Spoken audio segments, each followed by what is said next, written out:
Please. Thank you. My name is Amy Jackson. I work here at the Chamber of Commerce. Thank you all for being here. Our first of this year. Our year goes July to June, so we're starting for our Smart Series. Our presenting sponsor, Mission Health. Unfortunately, Ann couldn't be here today, but they've been super great supporters of ours for a few years now. Some great things that they do for our community. We're super appreciative of that. Also, David's finding for planning. Ross Sloan and Martha Todd Sloan. Amplified Media helps us as well, and Fast Sound of Nashville.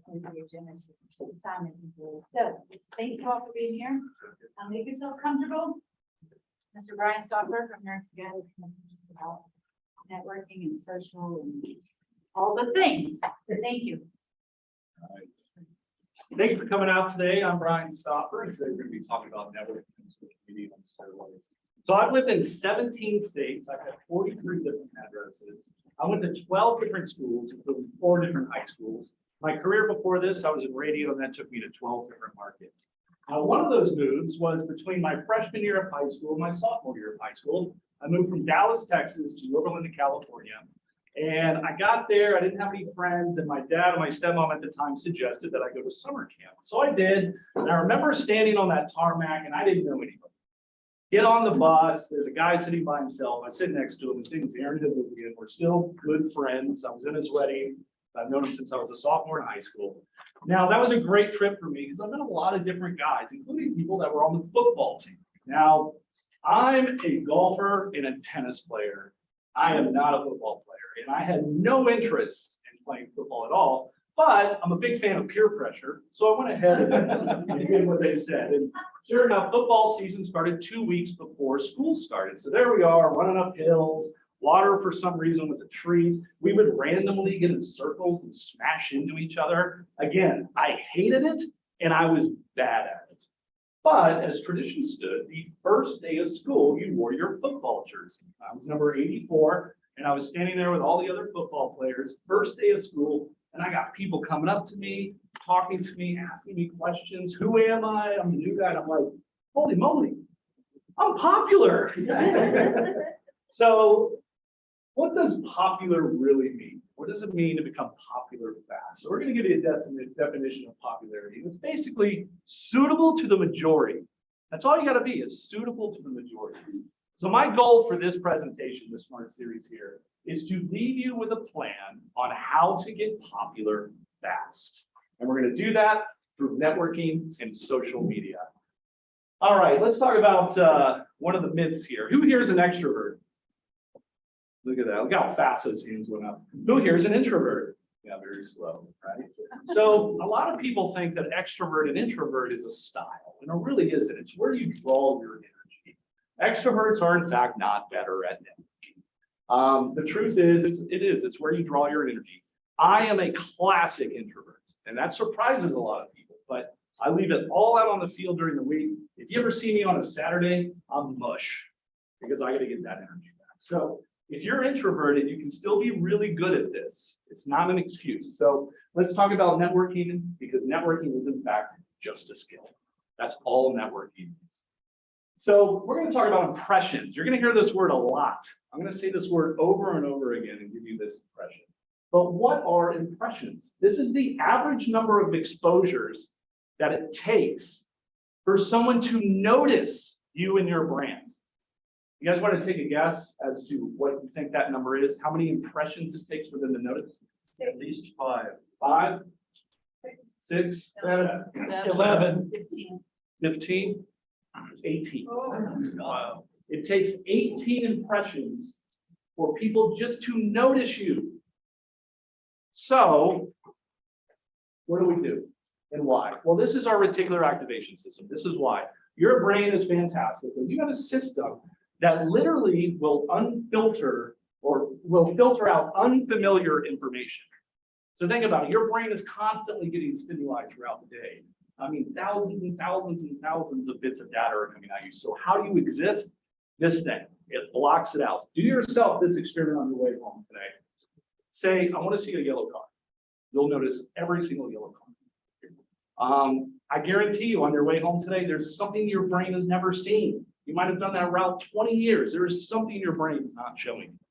So knowing that it takes 18 impressions and that everybody has this system in them, what can we do? We got to hack the RAS. We got to hack it. Can I say this, by the way, to be able to go first is such a privilege. I'm so excited to be here today and to have every single one of you to take the time out to be a part of this presentation. So I'm going to make it worth your while. Underneath someone's seat, there's that. First person who finds it, come up to me. I'm going to give them $20. Under someone's seat. It's like kind of tucked in the little part there. I know where it is, so. $20 bill. Oh, there you go. There you go. Come on up here. I'm gonna make you come up here. Bring it with you. Bring it with you. Offer for $20. What's your name? I'm Laura. Laura, my name is Brian. Have we ever met before? No. What do you think the odds are on a scale of 1 to 10 that you're gonna remember this smart series now that you've won $20? I hope I would still have remembered it, but I'll definitely remember $20. Exactly. So what did we do? Thank you, by the way. Thank you. We created a high emotional state. That's how you hack somebody's RAS. She will remember this because she won $20. I created a high emotional state for her. So by the way, high emotional states can be anything. It can be love, it can be happy, it can be sad, it can be mad. And if you look at the way the world is, this is what's being thrown at you all the time. Media, if it bleeds, it leads, right? High emotional states. So let's talk about emotional networking. The goal for emotional networking is to be remembered fast. Cut those impression rates down to be remembered fast. So how do we do this? Connect points. We're going to go really deep into connect points. You're going to love this. Why do we do that? Because what we're trying to do is create a pair bond. Okay? So through connect points, you create a pair bond, and that's how you hack into the RAS and people remember you fast. So let's talk about connect points. What are connect points? I had an awesome mentor when I was in college, an actual networking guy, and he told me this. He said, Ryan, know a little bit about everything.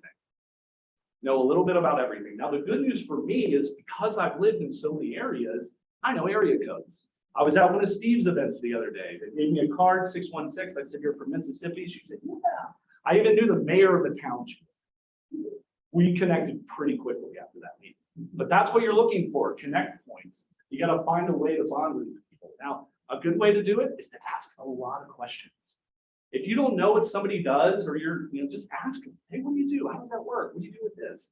I mean, just be inquisitive, be curious to know people, and look for those connect points. Tell emotional stories. I wish, if I could say anything, if you ever do a pitch again, please put some emotion in it. Tell an emotional story. We have a chiropractor in our P&G. Every time he does a pitch, he talks about a patient story, an emotional patient story that affects his day-to-day. Tell emotional stories and you're going to bond with people a lot faster. And then finally, show your personality. I get it. We all have to have that little business persona, but you know what? You're going to break through if you actually show people who you truly are. If you see me up here and you see me next to me in the bar, I'm the same guy. I'm going to tell jokes. Everyone, if you guys have hung out with me, this is my personality, but you got to show that personality. So let's talk about the psychology of networking. And there's two really pieces of psychology that I want you to keep in mind. The first one is the halo effect, and then we're going to talk about propane. I know, right? This is fun. So let's go into the halo effect first. The halo effect is the tendency for an impression created by influence in another area. Sophomore football.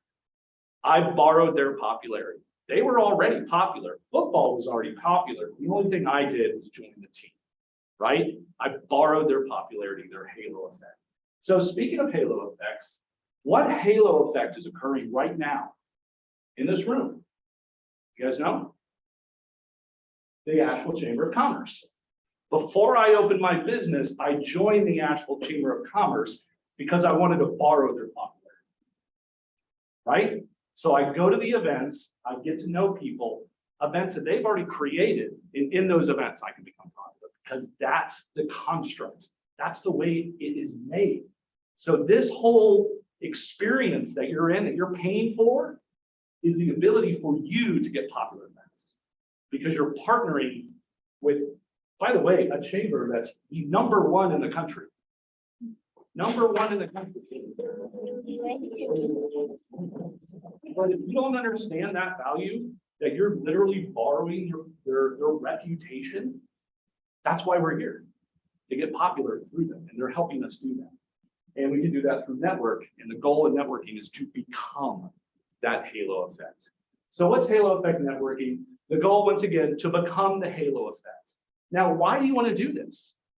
Using the actual chamber as an example, because it's comforting. I know that if it's a 5:30 networking event and it's meant for me to introduce myself to other business leaders and owners and workers, it's comforting for me, right? It's easy for me because I know it's built. So what we need to do is do the same thing. After we borrow their popularity, I want to become the halo effect for other people. So how do you do that? And you do that by networking a lot. Now, what I found, and this is what was interesting, was when I did go a lot and people then knew me, because they knew me, people who weren't familiar with me or were new and hadn't done a lot of networking, they felt at ease because I was a halo effect. So again, you're putting people at ease when you're doing that. Steve, by the way, is a genius at that. One of the best halo effect people out there. I've definitely borrowed his popularity as well, but he's really good at this. And You pay me for it. well, but whenever you go to a networking event, people know him, and that's comforting. So that's what you're trying to do. And how do we do that? We do that with emotional impressions. Emotion. All right, propinquity. We'll go through this fast. This is actually, when I discovered this literally changed my life. But this is the attraction to the physical or psychological proximity between people. In a nutshell, you're attracted to people you're around. So knowing that you're attracted to the people that you're around, and the more you're around them, the more attracted you are to them. A good example is catfishing. And this is actually a digital example that I learned, but you literally can fall in love with people you've never met online, right? You can fall in love with celebrities just because they have a song or you like the way that they act. That's digital propinquity. That was accomplished online. You literally fell in love with somebody and just because you were in proximity. Isn't that interesting? That's how workplace romances happen, by the way. Literally, you're just around them too much. But you can accomplish this online. And I'm going to tie that in later when we get into social media stuff. All right, I'm going to make this easy. This is my blueprint on how I network. This is exactly what I do. The first thing I do is I show up, right? I do the same thing. I'm in the car. I'm like, oh, do I have to go today? I've had a good store day. I had 8 networking events this morning, but then I go and I show up. It's kind of like the gym, right? It's like everybody wants to go to the gym. If you want to get in shape, just go, just show up. I guarantee you'll start doing work when you get in there. 2, start fast. Just jump in, start talking to people as quickly as you can. Networking is momentum. And if you get that momentum, you keep going, that is what you're going to do. But you got to start. You got to show up and start. And if you don't, then obviously we're never going to get to the next rung, right? Which is find those connect points. So I show up, I start fast. If I don't know you, I'm trying to find connect points with you as fast as I can. After that, I pair bond. Now, when you pair bond with somebody. Anybody ever meet vacation friends? Right? You're just sitting there and you're having a good time, meet another couple. You found connect points and you pair bond with them. And it's very emotional, right? You're like, oh, my vacation friends. Exchange information and then set the meeting and then repeat. I try to get it. I basically, when I walk into a room, I look at the people I don't know, and I try to make sure I beeline the people that I don't know when I'm doing that. And it just makes it easier to have that cycle. Bill Chilton over here, we had a great discussion about what do you do after you network, and he's got a great CRM system, making sure you're following up with those contacts. But it really is, if you have a great post process as well, it's going to make networking a lot of fun. So let's talk about networking anxiety. Anybody have networking anxiety in here? Just one guy? That's it. This is great. I'll skip this slide. All right, so let's, the first thing is everyone feels the same way. Everyone feels it. We're all anxious. We're all, okay, I got to talk to complete strangers. I get it. I've done it a lot. You get rejected sometimes, that can hurt. But the bottom line is everybody feels the exact same way. 2, judgy people get judged. Karma, law of attraction, call it what it is, but the more you judge people, the more people are judging. So this, don't worry about judgments. The other thing, getting back to the emotional impressions, if you don't put enough emotion into something, you're gonna forget. Who here remembers their wedding day? Wow. Anybody remember 4 days later? Right? No, but if you got bit by a shark on your honeymoon, you remember 4 days later. So and then open more conversations again, and then get a network buddy. Get a buddy. If I'm there by myself, you know me, come on up. We'll do it together. It's fun when you have a friend, right? Everything's better with friends. And then finally, practice. Practice, practice, practice. And I'm going to give you, here's some strategies you can use in your everyday life that'll help you with network anxiety.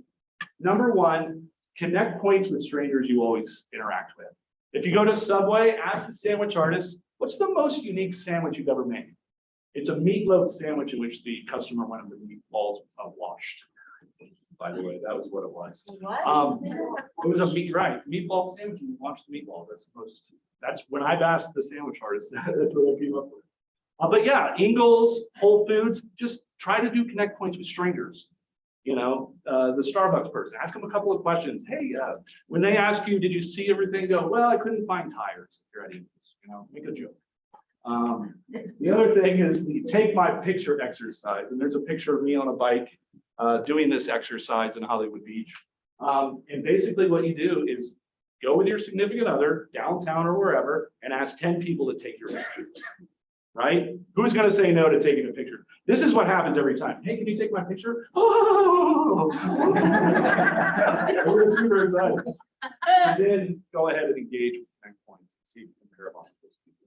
But again, practice this throughout the day. You do this at work, people you might not talk to all the time, but literally practice, practice, practice. And then finally, Mr. Steve, this is from him, just go to everything. Go to everything. The more you do it, the better you get at it. And we're going to talk about the financial benefits as well. Let's talk about the benefits of networking here. Number one, you have control. I love that. I can walk in and know that none of you are going to walk up to me. None of you are going to walk up to me. Not one of you will walk up to me. So I can go, I'll walk up to them, I'll walk up to them. I have control. And for time management, it helps. Although I usually shut these things down, right? Number two, the whole purpose is to connect. The whole reason this exists, the whole construct is for you to connect with other business people, to do business with other business people. That's the whole point. That's why the actual chamber exists. So take advantage of that. Number two, it's better than a cold call. Raise your hand if you got business from networking. Better than a cold call. I was at a recent event down in Fava. This was a parking lot event they did in July. I was there for an hour, talked to everybody I didn't know, came up to the Asheville Chambers business after hours, walked up to a guy next day with a $2,500. And I guarantee you, if I called that guy on the phone, he would have taken the call. Better than a cold call. Events all the time. I get to, it pops up on my calendar. All I have to do is say accept. That's it. And then I know when these things are going on. Ribbon cuttings especially. You want to talk about emotional impressions? A ribbon cutting for a business owner is their wedding day. It's one of the most important days of their life. So if you can go and support them, you've already pair bonded emotionally with a business owner that could use your business. So go to the ribbon cuttings and free food. I'm going to say the actual spreads are amazing. They are. I'm on the networking diet where I only eat at networking events and I gained 20 pounds last week. A lot of great beer, a lot of great wine. And of course, prizes. Right? Prizes. I always give out a prize. Why? Because it's an emotional impression. And if I get the mic, I'm going to give a commercial. So as much as you can do at these events, but take a prize, take a coupon, take anything, a t-shirt, and do that. All right, you guys ready for a pop quiz? Let's see what I'm gonna get. All right, I'm gonna do a t-shirt here for this first one. How do you hack the RAS? Tell emotional stories. Boom! Emotion. All right, we don't have a high emotion. There you go. True or false? Extroverts are better in networking. I'm trying to make this easy. True or false, getting more business is a benefit of networking. Yeah. And then finally, well, what is the main goal of networking?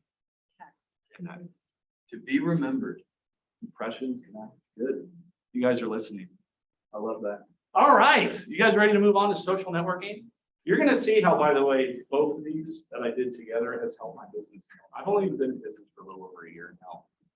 We had our best month last month. This month, we're pacing for twice that. And I would say it's a lot to do with networking and social media. So we're going to go through this right now. A little bit about me. I spent 29 years as a radio DJ. Was in 12 different markets. The biggest market was Denver and Miami. Also worked in Nashville. There's me doing some stuff. There's my ex right there. She was very clear that we will never, ever, ever get back together. We'll be on a billboard there. So when we were in radio, we really used to build an experience for marketing. That's how we built our audience. And there's a picture of me with the same girl. I asked her to marry me. It didn't work out clearly, but that was a good promotion because I got TV. So we were in the TV, we were on the newspaper. For a year after I did that, I had strangers walking up to me, congratulating. There I am scaling off of a perfectly good building. How do I know that? Because there's no fire trucks and the elevator worked on the way up. So that was fun. There's me doing a wrestling event. In the corner, that's me, Chris Allen, American Idol. I got to host an event with him. And then I play guitar. I've been playing since I was 12. I'm not bad, so I can do events like that. But that's how we built our audiences in radio. We knew we had to see the white of their eyes. I could go into a market with heritage talent. Heritage talent was a talent that had been there for 20 years. And I knew this one thing, he's not going to go networking. I would literally go to a country show in my town and I would walk up to every person in there and introduce myself. Just walk right up to their table. If they knew me, that was 100 impressions. If they didn't know me, they would listen and then that became 100 impressions. But the way I could beat heritage talent in less than 6 months was literally by just walking up to complete strangers all the time. And it works. Networking is guerrilla marketing, and then experiential marketing is you're giving them an experience, right? Event marketing right now is hot, and I encourage you to do more of that kind of stuff. So let's talk about social media benefits.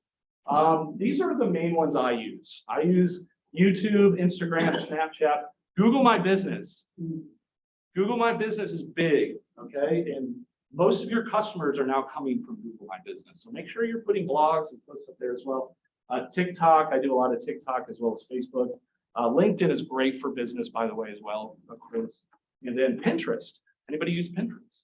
Especially if you have boutiques, stuff like that. Pinterest is actually a good platform. So let's talk about the benefits. Impressions, ATT, all the time. All the time. Think about that. People are seeing you and your brand all the time. Digital propinquity. We talked a little bit about this. People will bond with you and you've never met them before in your life. How incredible is that? They want to help you. They want to help your business and you've never met them. You have never met them, but you were able to emotionally bond with them. When you do that, create that invisible pair bond, that's when you get brand ambassadors. You literally have people that follow you on Facebook right now that will tell your story and you've never met them. Isn't that incredible? People that will give you business and you've never met them just because you were doing this. Other benefits, you get fans. You get fans. In radio, I used to call it jumping the line. Because whenever somebody would come up to me and if they were a fan of the show, I didn't know if I knew them or if they were a fan of the show. Now, if you listen to me every single day and you know all about my life because that's what the show was, and then I meet you, you're going to treat me like we're best friends. So you literally treat me like we're best friends. And my brain has to go, really? Anyone I know? So I would be like, yeah, best friend, yeah, you know. Now when people say this, they'll be like, oh, I know you from Facebook. I'm like, Facebook friends. So, and also, this is the last one. You can make money. You can make a lot of money on social media. There are kids right now sitting in their rooms, literally looking at YouTube videos and getting millions of subscribers. It's absolutely insane, and I love it. I wish I was playing right now with this world, just because of all of that right here. Excuse me. So let's talk about how to build a social media audience. Here's a couple of mine. Facebook, I got about 4.4. TikTok, I got about 116,000. Yeah, and I'm like that jerk that only follows 30 people back. And then Instagram, I got a lot. I got some other pages too. But I'm going to show you how I did this fast. Content over production. Oh, I hear this all the time. Oh, I did these videos. It took me 16 years. Then I put it up and I got 4 views. It's like, well, yeah, that's kind of the game. So push out a lot of content. When I built my TikTok following, I mean, it was during COVID, so I was kind of bored and losing my mind. I literally was doing hundreds of videos a day. I can remember actually my biggest video on TikTok had a little over 2 million views, and I filmed it in the parking lot over at Oakley Plaza, like waiting for my car to get serviced. I was just walking around and sort of like filming videos, and people would have known. And then monetization for this, I was able to monetize it with affiliate links, which was cool because you would just get affiliate money showing up. So there's that. So we'll talk about repurpose. I say the same things all the time on social media. In radio, we play the same songs every 45 minutes. Okay?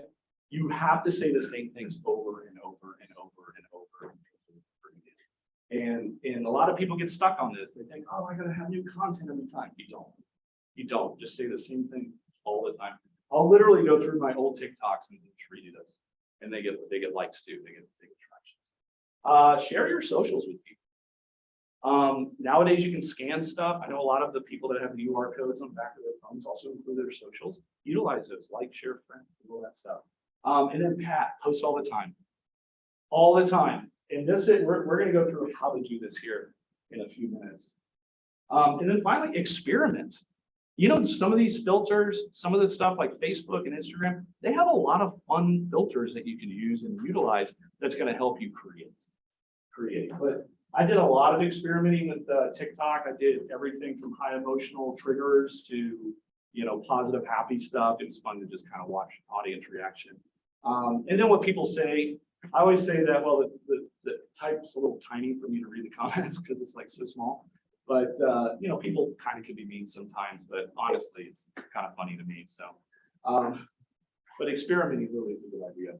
So I'm going to tell you what I did before I started my business that really helped me out. One, I Facebooked the town. Anybody here Facebook friends with me? What's up? All right. Basically what I did was I dumped all my friends to 70 people, and I set my entire Facebook page up to NerdsToGo. And me, and then saying here to network and connect with people. And then I friend as many people in Asheville, Hendersonville, or Fletcher every single day that Facebook lets me. I think it's like 100 friends. So if you live in Asheville, it says Asheville, I'm clicking friend request. What's the first thing you do when you get a friend request? Check them out. You stalk them. Impressions, right? I'm like, woo, because I know I'm going to get those impressions. They are going to look and vet me. They're going to see how many mutual friends we have. Now, if they leave me in their queue, that's even better. They're going to vet me again. They'll probably vet me 3 or 4 times. If they take the friend request, I don't care. Because I've already gotten the impressions. They've already seen who I am 4 times. Now, as soon as they give me the friend request, and they're only friend people in town, as soon as they give me the friend request, I sit on my business page. My conversion on my business page is about 30%. I actually have more followers on my business Facebook than my network does, than my franchise does. So, and it's just about always sending that business page to those. The other thing I do is I have a podcast. Anybody here been on the Nerd Lab? I know a bunch of you guys have. I'd love for each and every one of you to come on the show. It's an interview style show, clearly with a 29-year radio background. It's something that I have an expertise in. But for me, I treat it as an informational hub. What I mean by that is I can get 30 minutes from that and I can repurpose all that content for other channels. Meta, by the way, Business Suite is awesome. I'll Facebook Live it as well because it saves it, and then it actually suggests clips for the other, like IGTV, for Reels, for Facebook Stories. It'll literally give you a 20-second clip that you just pull out from the stories. So to be able to take one piece of content, from that I can write blogs. I can get the closed caption and convert the transcripts to blogs. So think about that way. Think about doing one piece of content and then pushing it out. The other goal of this podcast is I want you to promote it. If you come on my show, you're going to share it in your channels. And what does that do for my business? What does that give me? Impressions. More impressions. I'm getting in your audience now. Right now, the Nerd Lab, we launched it on April 1st, no joke. The goal was to do 100 shows, not consecutively, and we just did our 59th show yesterday. And this literally had a guy met at networking, invited him to the show, came on the show, booked an appointment right afterwards, and he ended up being a $300 client for us. Right? So I'm getting business from it as well. So what are the benefits of that? You build an audience, you increase those impressions. All about increasing those impressions. All right. Let's talk about how to create content. The first thing you need to do, talk about what you do. What can you talk about for 20 hours at a time? Your business, your work. What do you do for a living, right? Talk about you. What do you know about? What are you a master of? Talk about that all the time. Niche and informational content is one of the best ways to build an audience. Always be prepping. I had to do a 4-hour show 5 days a week, 50 weeks out of the year. Right? That's a lot. Now, I can talk for that long. So that was helpful, but I had to have content, which meant I was always prepping. I was always looking for stories. And even now, I'm always looking for stories for social media. Like I did 3 posts here before we got home. I'm always looking for stories. And then just create. Just create. Little personal, I suffer from depression. I think it's something a lot of us suffer from. For me, when I'm like in the doldrums, that's what I do. I create. I don't know what happens. I go to some magic place. I forget about my life. But when I come out 12 hours later, I have some amazing content. But just do it. Just jump in and do it. You'll find as you keep going how creative you actually are. You have a lot in you to push out.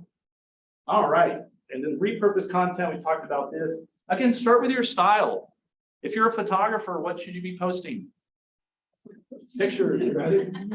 If you like audio, do audio. I'm an audio person. I like audio. We just included video now. But you can take it and repurpose it for other ones. You got a blog, you can make that into a video, right? So just think about repurposing it for the other channels. And then change it for the media, like we said. And then why does that matter? Again, reputation increases impressions. All right, so we're going to do this. I need everybody to stand up. Get your phones out. That's right. And this is what I want you guys to do. For the next 3 minutes, I need all of you guys to just get content, start getting content. Now, I don't know how to click this. How do I click this link? See? Hold on a second. You guys start making content. Let me see if I can get this. Do you know how to click it? Aaron's working on it. I never click. Oh, yeah. Just click it. Okay, so you Photo bomb. All right, so while you guys are getting content, come on, get the phones out.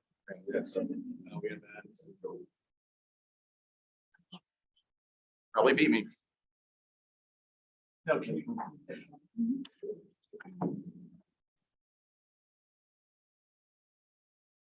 All right, that's so smooth. All right, you guys got your cameras, you're taking pictures, you guys can talk to each other. And take some pictures. All right, so while you're doing that. So you're in the race? Yeah. Make a video about the race. Sure. While you guys are looking for I need to talk. I don't know about that. I left for Tony.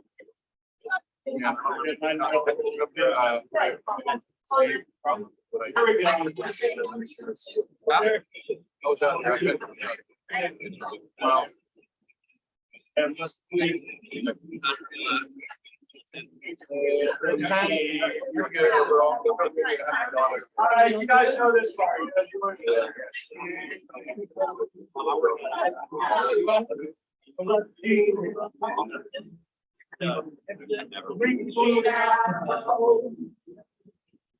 Touching me, come on, everyone. Touching you, you know this part, right? Here we go. We can good times never felt so good. So good. I believe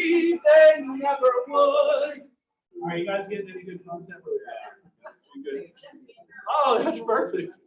You guys want to attack the actual camera? You all have to go here. All right. I think that's what you're like. Yeah, I don't know how to get off this.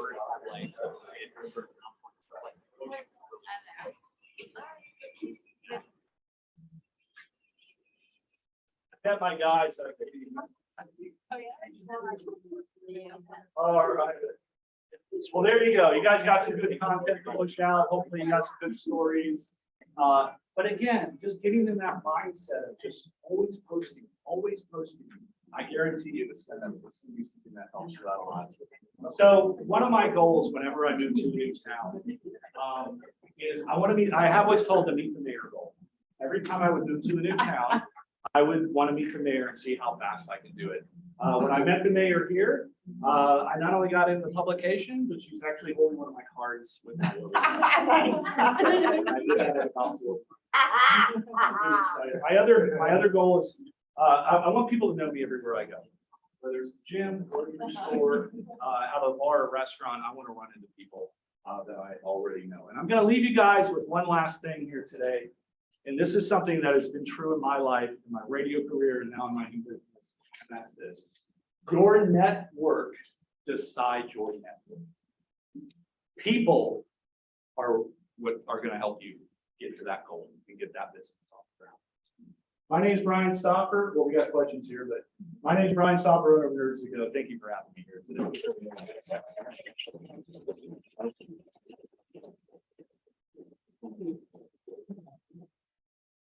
All right, any questions? Oh, it's 828-747-7308. You guys cards too. Yeah, go ahead. You mentioned that you have very few folks that you follow, and I was wondering if there's a reason for the ratio of people that you follow versus your followers, if that helps you out. So what's interesting for me is I actually don't consume a lot of social media myself. Does that make sense? So I push out a lot of content, but I don't spend a lot of time consuming content. Partly because and partly because everything is so tiny.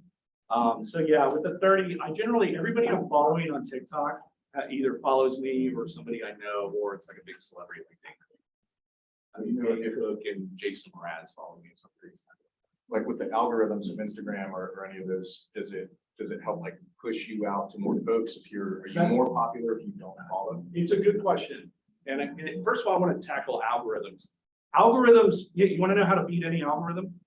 Push out a lot of content. Bottom line. If you push out enough content, the algorithm won't matter. As per following other people, in my experience for TikTok, it didn't matter how many people I followed. I dropped down to one time just to be that guy. But yeah, it's never changed metrics on it. What's interesting about TikTok is it's international too. So I get a lot of people like Australia and overseas, that sort of thing. If you don't know this, by the way, like there's like groups in Europe that love our sound.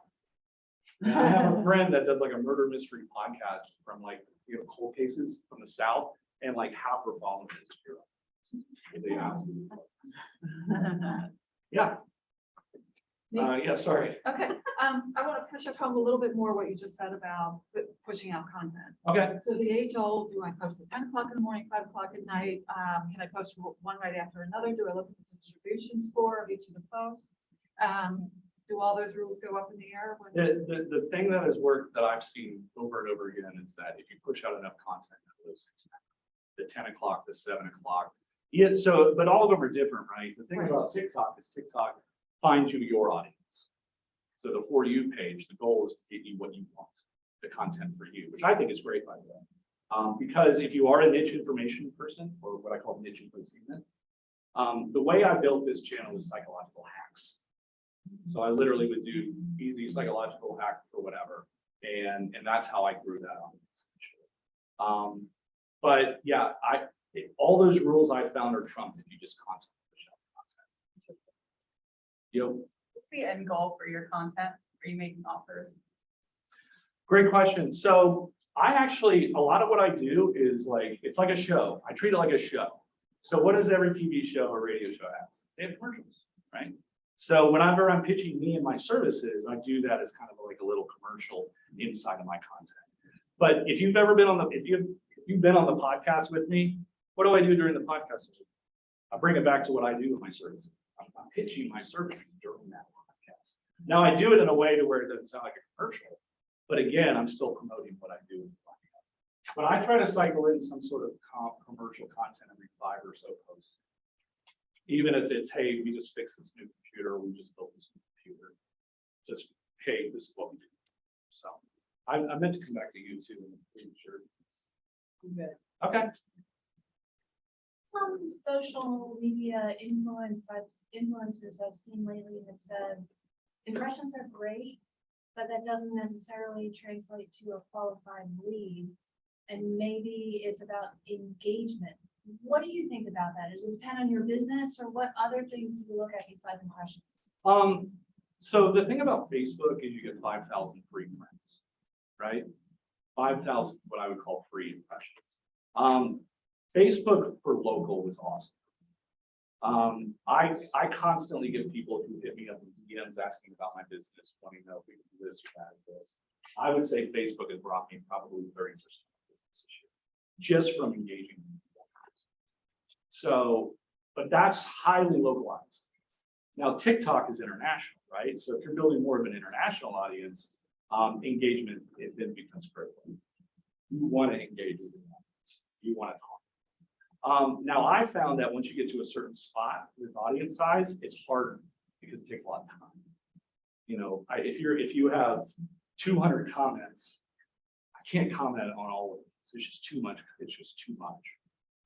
But you should engage, especially with a local audience. Like Google My Business, people engage with me that way. People engage me through Facebook DMs, Instagram DMs, and a lot of it is business related.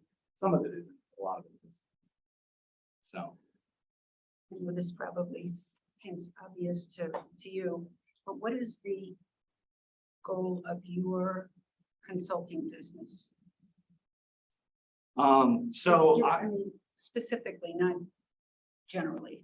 So I don't have a consulting business. My business is NerdsToGo, or IT solution for home and business. We basically want to be your IT department if you're a business. And for the resident side, we're like Geek Squad with that. You're like what? We're like Geek Squad. Okay. So that's my using technical equipment. right.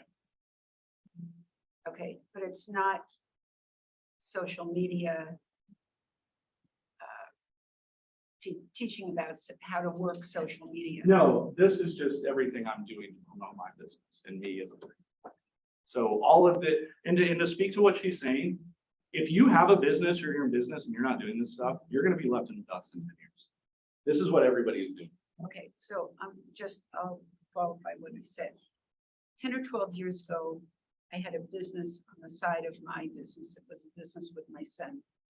That's when social media was starting to get big. And I felt like I was too busy with my business to really get involved in it. Now here I am 12 years later, started a tiny little business. And I know that the only way that I'm really going to be successful is social media. Right. So I hired somebody to do the technical setting up of things. But now I have to learn how to really use it. And so that's why I came to this event today. I lost 12 years. Yeah. So and that's why I tell a lot of people, like, experiment, get in there, you just play with it. You know, you can't really mess it up. And just utilize it. You said you have a person that you hired, they can probably help with that too. I know Steve does it. Steve's a social media manager as well. I'll jump in here. Thank you so much. We do have, we're good. We have plenty of time. We have more questions, but we do have chamber members that there are specific businesses that were started as social media companies pushing social media. They will do it for you, completely for you. They'll teach you how to do it. There are all kinds of. Brian is presenting here on what he does for his business, so that you can use the example of having. The networking, I don't have a problem with. I was around for 25 years. Yeah, that's I great. got that down.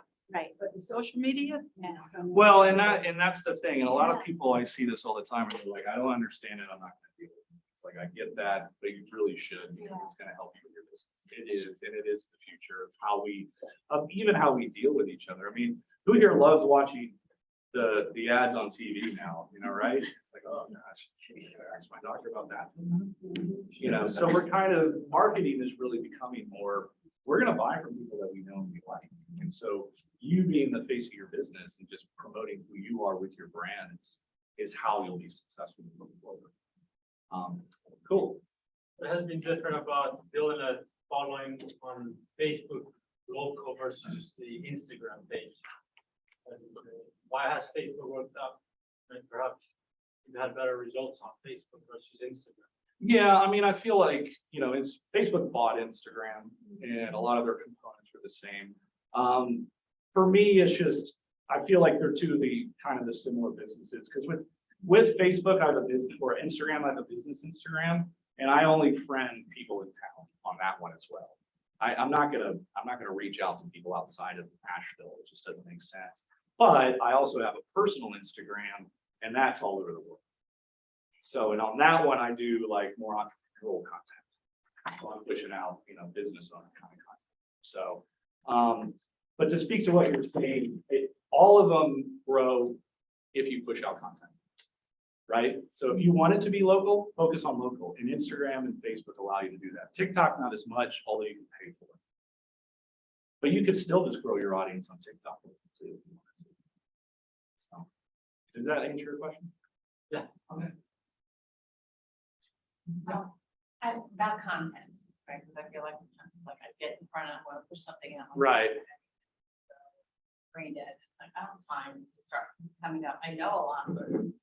And then I go on and I see other people's pages. I see what they're pushing out. I'm like, that's a great idea. That's a great idea. Yeah, so steal it. Right? I mean, no copyright on some.